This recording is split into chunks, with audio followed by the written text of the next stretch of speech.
Chez Forrester, Brooke chancelle alors que Ridge explique qu'il ne veut aucun secret entre eux, c'est pourquoi il a avoué un moment intime avec une autre femme. Brooke réfléchit. Alors Taylor t'a embrassé. Ridge rétorque qu'ils se sont embrassés et réitère comment ils ont été pris dans le bonheur des retrouvailles de Finn et Steffi.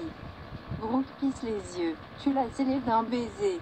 Ridge balbutie que ce n'était pas prévu, ça vient d'arriver. Brooke soutient qu'il doit y avoir eu des sentiments là-bas. Elle apprécie qu'il soit honnête. Mais elle sera honnête avec lui, entendre parler de cela fait mal. Je suis juste déçue.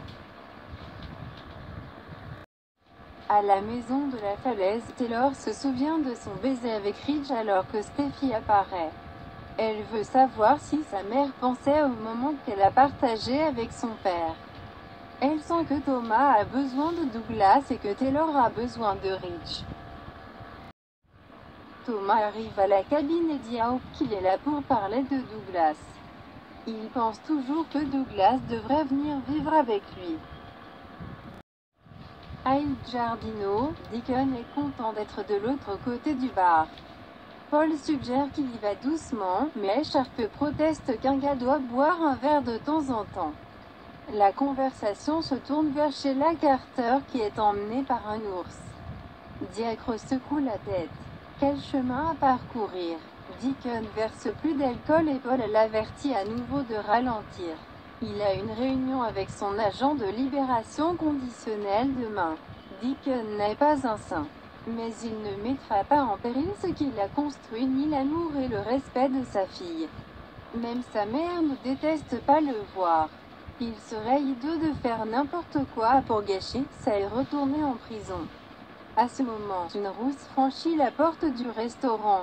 Deacon lui lance un regard appréciateur de haut en bas. Paul exhorte Deacon à la paix une nuit, mais il ne cesse de jeter un coup d'œil à la rousse. Il chuchote au barman, la rousse me brûle des trous. Il admet que cela fait un moment que papa n'a rien fait. Paul admet qu'il a la même ambiance. Deacon lève un sourcil. Au chalet, Hope ne veut pas en discuter pour le moment. Thomas dit qu'elle l'a clairement dit, mais ils ont la garde partagée et doivent en parler, les choses ne peuvent pas rester comme elles sont. Hope proteste qu'il est heureux. Thomas est reconnaissant de son intervention, mais il doit maintenant être le parent principal de Douglas. Hope soutient qu'ils ne peuvent pas simplement déraciner le garçon, c'est sa maison. Thomas lui rappelle qu'il manque à Douglas. Vous l'avez entendu, et son fils lui manque aussi. Nous devons être ensemble. Hope le supplie de ne pas changer sa situation de vie. Thomas y réfléchit depuis un moment, c'est ce que Douglas a dit qui a rendu sa décision définitive. Il s'est déjà arrangé pour qu'ils emménagent avec Eric. Hope est surprise qu'il accepte de déraciner le garçon.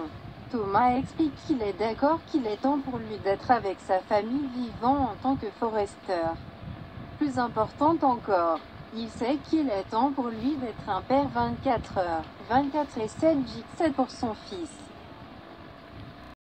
À la maison de la falaise, Taylor informe Steffi que Thomas était en route pour parler à Hope du problème de la garde. Steffi répète qu'il est temps pour Douglas de retrouver son père, tout comme il est temps pour Taylor et Ridge de se remettre ensemble. Taylor admet que le baiser était épique. Steffi déclare qu'elle a une vraie chance avec Ridge, elle doit y aller. Prendre les choses en main et se battre pour lui. Chez Forrester, Brooke est gênée par l'image mentale de Ridge et Taylor s'embrassant, mais elle peut comprendre qu'il soit pris dans la joie de tout ce qui se passait. Ça a dû être incroyablement intense. Ridge vérifie que c'était la journée la plus incroyable. Brooke passe en revue le baiser comme étant réciproque et doit demander. Quel genre de baiser était-ce? Ridge ne sait pas ce qu'elle veut dire mais le décrit comme un vrai baiser. Il a des sentiments pour Taylor, mais il aime Brooke plus que tout. Soulagé, Brooke crie. Eh bien, je t'aime plus que tout. Ils embrassent.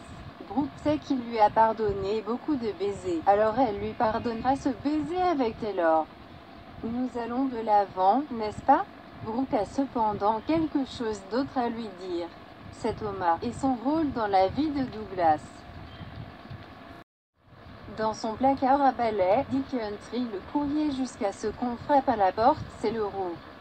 Deacon grogne, « Madame, je ne sais pas qui vous êtes. Mais j'aimerais bien savoir ce que vous pensez. » La femme écarte son chemisier avec séduction. Il murmure, « Vraiment ?» La femme entre et claque délibérément la porte.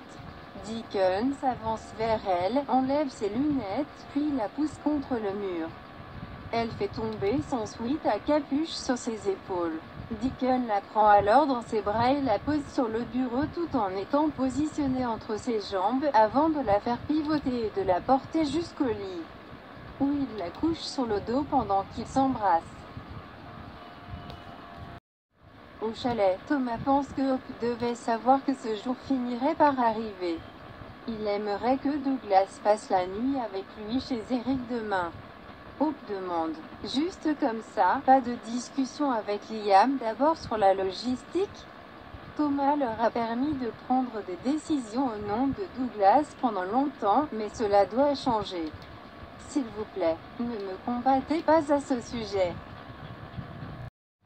Chez Forrester, Ridge dit à Brooke qu'il soutient Thomas en emménageant chez Eric avec Douglas. Elle reste bouche bée, quoi? Ridge dit que Hope a été incroyable. Mais maintenant il doit être avec son père et en apprendre davantage sur leur famille et leur héritage. Il s'assurera que Thomas réussisse. Brooke proteste que Douglas considère Hope comme sa mère. Ridge réitère son argument et dit à Brooke qu'il a vraiment besoin d'elle pour le soutenir sur ce point. Brooke crache. Non, elle fulmine que Thomas ne peut pas simplement avoir ce qu'il veut et valser et emmener son fils.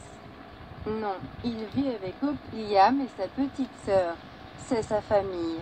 C'est ce qu'il sait et c'est sa stabilité. Je ne vais pas le permettre. Il doit rester avec ma fille, pas ton fils.